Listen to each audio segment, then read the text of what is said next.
Harry and Meghan made headlines with the grand tour across Bogotá, Cali, and Cartagena, Colombia, supposedly to champion child protection, social justice, and Afro-descendant culture. Instead, they've managed to turn their visit into a public relations fiasco that's left Vice President Francia Márquez regretting her decision to roll out the red carpet for them.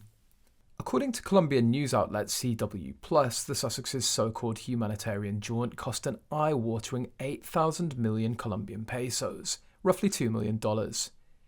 This lavish expenditure covered their extensive security, transportation, and the rest of the trimmings, funded by the good people of Colombia. And what did they get in return? A hefty dose of public outrage and a fresh batch of criticism about how the country's resources are being managed. While Meghan and Harry strutted around like they were on a luxury vacation, the Colombian public had to watch from the sidelines. It's worth noting that 14% of Colombians live on just $2.15 a day. Dollars, that is. Meanwhile, Meghan's outfit alone could have fed a family for a year, but hey, nothing says empowerment like flaunting extravagant clothing while the rest of the country struggles to make ends meet. Francia Márquez, the vice president, might be regretting his decision to host these two. Can you imagine the demands and entitlement?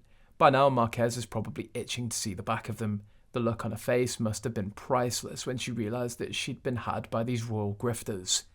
Far from the sympathetic figures that they portrayed in the Netflix docudrama, Meghan and Harry came across as the demanding divas that we've come to expect.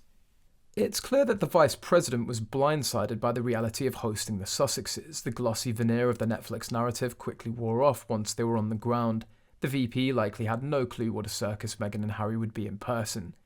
And let's not forget their notorious photo ops. One look at them and it's evident that they were more interested in crafting a narrative than actually engaging with the people. The tension between Meghan Markle and VP Márquez was palpable. In one particularly telling video from the Afro Women in Power conference in Cali, Márquez looked like she was about to explode with frustration.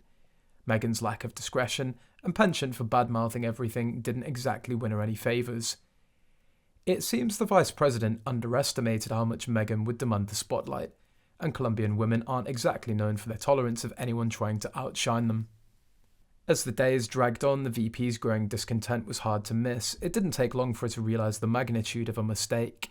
Meghan, with her insufferable charm and grandiose behaviour, quickly revealed herself as the Forks humanitarian that she truly is. By the end of the visit, both Meghan and the Vice President were barely concealing their disdain for each other. The politeness was as thin as the smiles plastered on their faces for the cameras.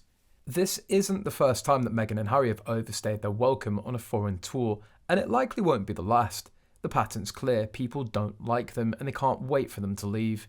The Colombian VP's disappointment is just the latest chapter in Meghan's ongoing saga of grifting and attention-seeking behaviour.